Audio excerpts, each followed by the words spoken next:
This week I'm driving the newly refreshed Kia Sorento, a midsize 3-row SUV that can fit a bunch of people, and this one has the X-Pro off-road package, marketed directly at people who envision that they'll hit dirt roads on a regular basis, but in reality probably not so much, but I'm gonna do it. Today we'll talk about how it drives, take a close look at the interior, and we'll find out if the Sorento X-Pro is decent off-road or if it's just cosplaying as a Subaru. Let's find out.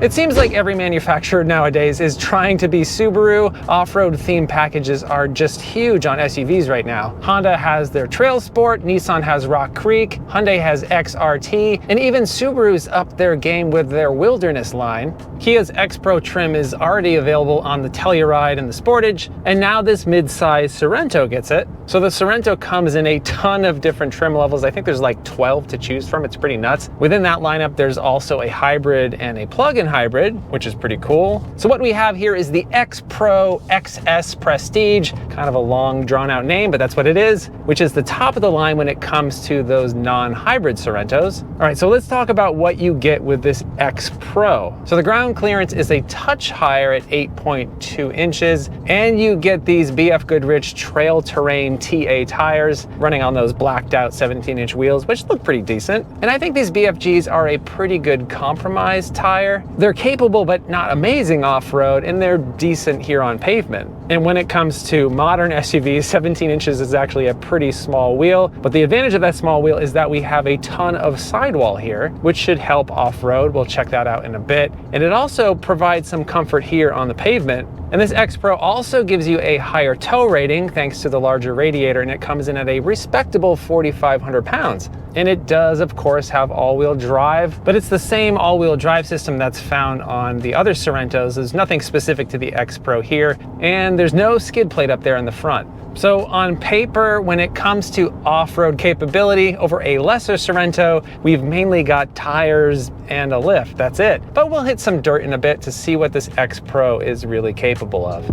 Okay, so let's talk about this exterior. This is a mid-cycle refresh of this Sorento generation, which was first introduced in 2021. So here we've got a very heavily revised front end with some pretty cool looking headlights and daytime running lights. It's got a big, chunky blacked out grille, and all of the trim has been blacked out here. Moving on to the side, there's that trim piece right by the door, and I don't really get it. It just kind of looks like it's tacked on.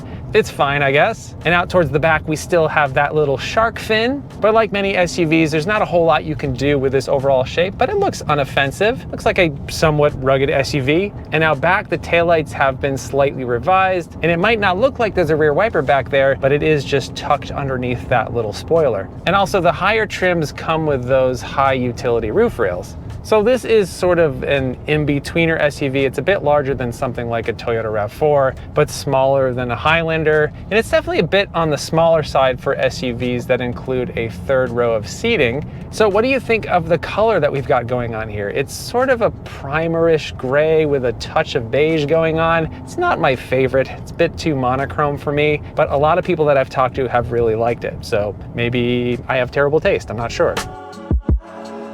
All right, so let's talk about this interior. So as I mentioned, this is the X-Pro XS Prestige. So you do get a lot of goodies here, like real leather seats, this nice looking fake suede on the headliner, and a pretty convincing fake wood trim. There's no doubt that it looks really nice in here. All of the materials are a very decent quality. There's soft touch on the doors, got these cool aluminum accents on the dashboard. So let's talk about these seats. They're pretty comfortable. They're power adjustable on both the driver's side and the passenger side. And on this top trim, they are heated and ventilated, which is crazy because that last BMW that I tested, which was like 100 grand, did not have ventilated seats. And there's a really good amount of space in here. I'm 6'3" and I can get the seat way too far back. I have plenty of leg room, plenty of headroom, even with this gigantic panoramic sunroof, which is awesome, by the way. Legroom from side to side is just okay. Sometimes I do bang my knee up against this center console, but I think most people are gonna be pretty comfortable in here. All right, let's move on to just in front of us, this two-tone brown and black steering wheel. It looks okay. Two-tone's not my favorite, but I like the fact that it's a little bit different. All right, so behind the steering wheel, we have that big 12.3-inch display. Obviously, there's a couple different choices for how you want to display things. Graphics are very clear, very legible, easy to see at a glance, although I do wish that you could put the speed in the center. It's kind of the most important thing you need while you're driving, but it's only available on the left. You can switch between this digital and sort of pretend analog gauges.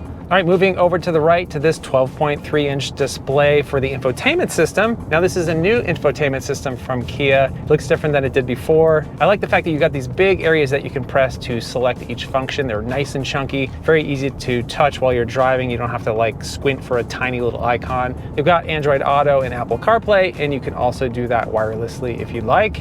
Now, moving down here, I've talked about this sort of two-mode display for both the HVAC controls and the infotainment controls, and I'm not a giant fan of it.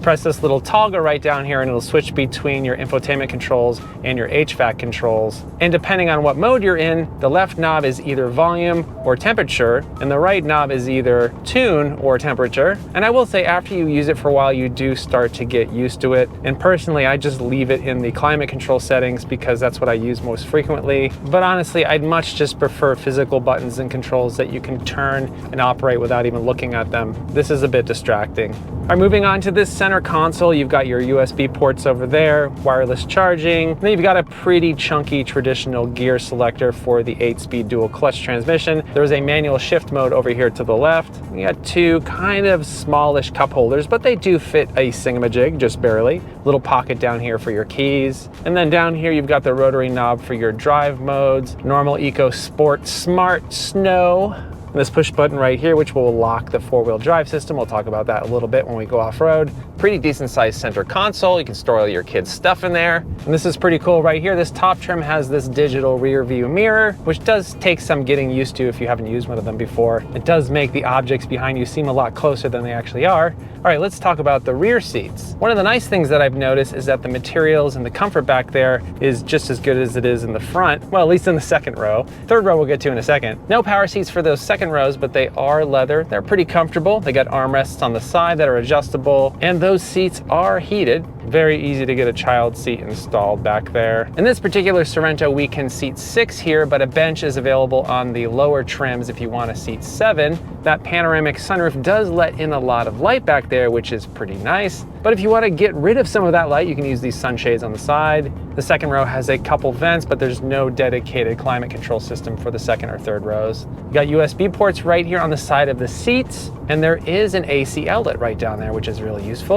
All right, let's talk about that third row that's sitting way back there. Now, I'd say that that's an occasional use third row. It's great that it's available, but I wouldn't really want to count on it for regular adult use. I did actually cart my friend's family to the airport in this Sorento, and we did have one adult that was sitting in that third row for an hour, and I'm pretty sure she wasn't really all that thrilled about it, but we made it work. So also in that third row, you do get some USB ports and a couple cup holders, but you do not get any vents back there. And when you do use that third row, then you have almost no cargo space left. Way in the back behind those third row seats, you've got 12.6 cubic feet, which can fit a couple small roller bags if you're really creative. When we were driving to the airport, we had to cram their larger roller bag here in the second row just to get everybody to fit. So that was certainly a rare situation, but we made it work. And just keep in mind that this is not a large 3-row SUV. So with those third row seats folded down, we've got a much more reasonable 38.5 cubic feet of space. And you can bump up to 75.5 if you lower those second row seats all the way down. Those buttons to fold down those second row seats are available here in this third row. So if you've got a curious kid in that third row, they might end up messing up those second row seats. And if you look underneath the vehicle, there's an actual spare tire here,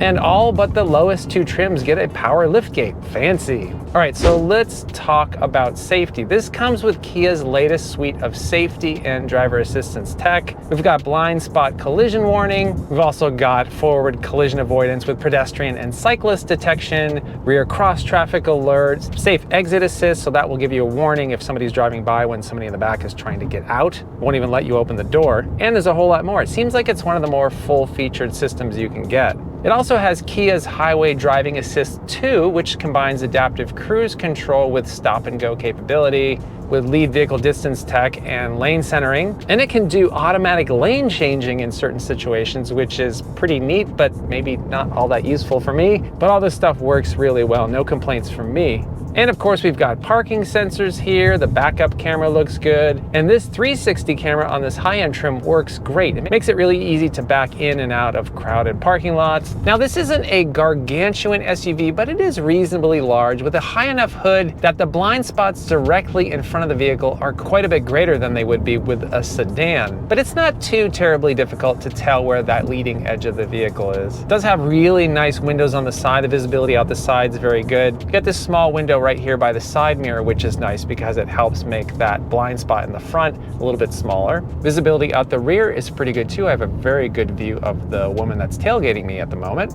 Okay, so let's talk about what we've got under this grayish, beigeish hood. So it's a 2.5 liter turbocharged for making 281 horsepower and 311 pound-feet of torque. And that's paired to an 8-speed dual clutch transmission, powering all of the wheels using this standard all-wheel drive system found on other Sorentos.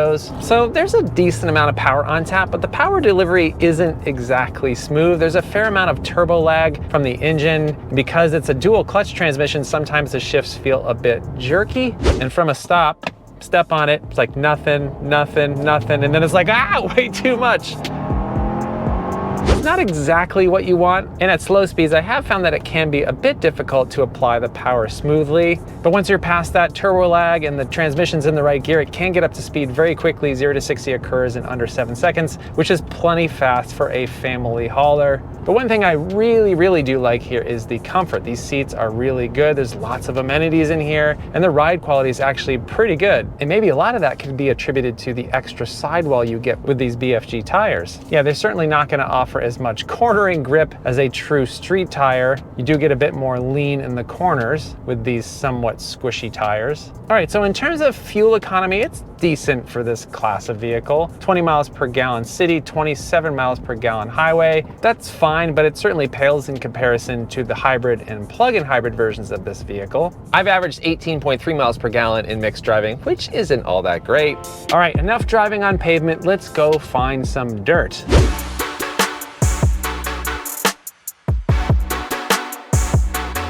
All right, so we've made it to one of my favorite off-road driving areas. Right now we're going a little bit too fast to use this four-wheel drive lock button because that does shut off after a certain speed. But once we get to a more challenging section, we'll turn that on. So in general, I'm not gonna do anything too crazy here today. Maybe just slightly more challenging than something you'd find on the way to a campground or to a national park. Like I mentioned, there's no skid plate here, so I won't be doing any rock crawling. But that said, I do think that these BFG tires are pretty well suited for this type of thing. It's a decent amount of off-road grip without severely compromising that on-road comfort. I'd say for light off-roading like this, those tires are totally fine. And I'd say we have just enough ground clearance for some of these lumpier and bumpier sections, but I would definitely keep things on the slower side. Future Ethan will list the approach and departure angles and the breakover angle right here, and they're okay. There's a lot of areas here that have a good possibility of scraping, and I'm being very cautious here because I don't want Kia to get mad at me. All right, now that we're hitting some slightly more challenging sections, I'll engage the locked mode here. And keep in mind, this is of course not a true locking transfer case or anything like that. It's a clutch-based system, and it sends half the power up front and half to the rear. And like many similar systems, it can send power to the wheels that need the most grip depending on the situation. And right here, there's a whole lot of rocks sticking out, very sharp, jagged rocks, lots of dips. And I feel like we have just enough ground clearance to get through here. So out here on the dirt, sometimes it does also feel like it's a little bit difficult to get a smooth application of power through some of these sections. Seems like it either is not giving you quite enough juice or is giving you too much. You just have to be a little bit patient with the car. And there's a vehicle that might be a little bit better suited to this type of driving than us, but we're doing all right. We're making our way in this little Sorento. Okay, so this section right here has a whole lot of little ravines, and if we take it slow, I think we'll be able to get through here without a problem.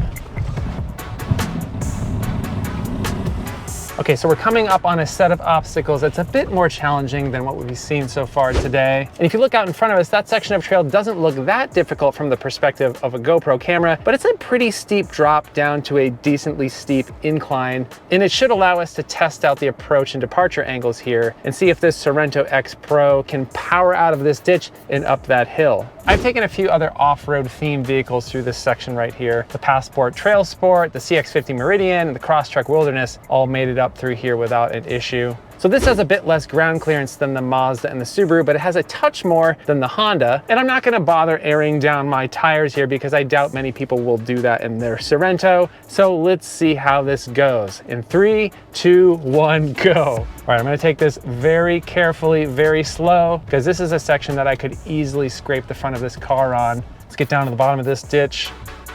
I'm sure I got some wheels in the air already, a couple wheels in the air. Okay, now that we're at the bottom, let's see if we can power our way up. I'm gonna go just a little bit slowly so I don't scrape right here. And let's see if it can do it. Here we go. Oh, it's having a little bit of trouble. It's having a little bit of trouble, but it's kind of doing it. Oh, it's very slow, but it's shifting the power to the right wheels. We're going, we're doing it. I've got it floored, got this thing floored. All right. We did it. We finally made it to the top.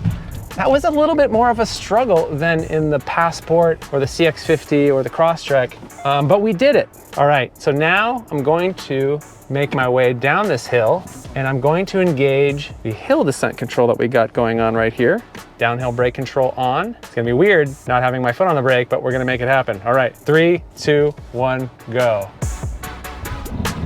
We are making our way through here. Got some wheels in the air. This is going faster than the Subaru did. Oh my goodness. I feel like I have to control the brakes myself here. I didn't really like that very much. The Subaru definitely controlled that a whole lot better than this did. We made it to the bottom. That was a little bit more aggressive than I was hoping. Let's see if we can power out of here. Here we go. There we go. All right, we made it out. A little nerve-wracking there for a second, but we made it out of that area. Let's do it again because this is a lot of fun, even if it's not the most capable vehicle through this section. All right, let's try this again. 3, 2, 1, go. Oh, it's not happy.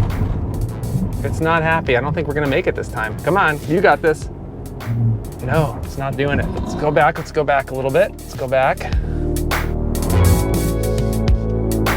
Does not want to go up this hill. There we go. Couple wheels in the air. Oh, that is aggressive. Cannot modulate that throttle very well. All right, well, we did it. Let's go back down, and this time I'll turn on the downhill brake control, but I don't know. I'm not sure I trust it. All right, here we go. 3, 2, 1, go. Very slow, very slow. Can you go a little bit slower this time, Kia? You were a little bit aggressive last time. All right, we're doing it. I don't know, I feel like I'm gonna have to, yep, I'm gonna have to use the brake myself. Okay, we got wheel in the air like I just don't care. Yeah, you do have to give it some guidance with that brake pedal down this hill. Definitely not as well tuned as the Subaru system. Let's get out of here. We make it up this hill. Here we go. All right, we're out.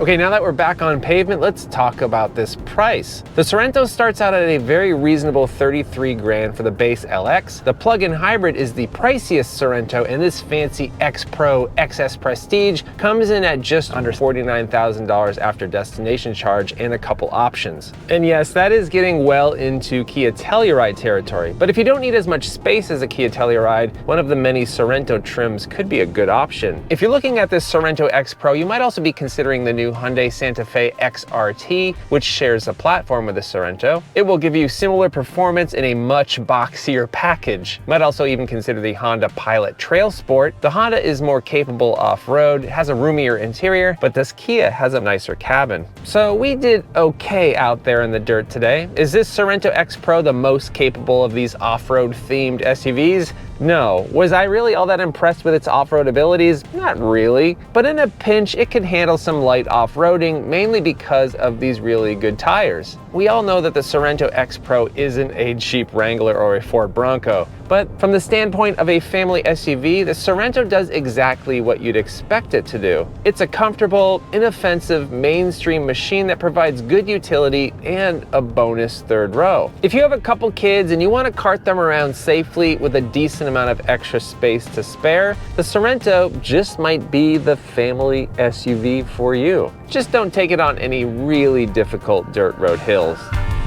If If you like this video and you want to see more like it, please consider subscribing and hitting that bell icon. If you want to help support the channel, please buy a Hello Road t-shirt at helloroad.tv/shop. Thanks so much for watching. I hope you're well, and I'll see you soon.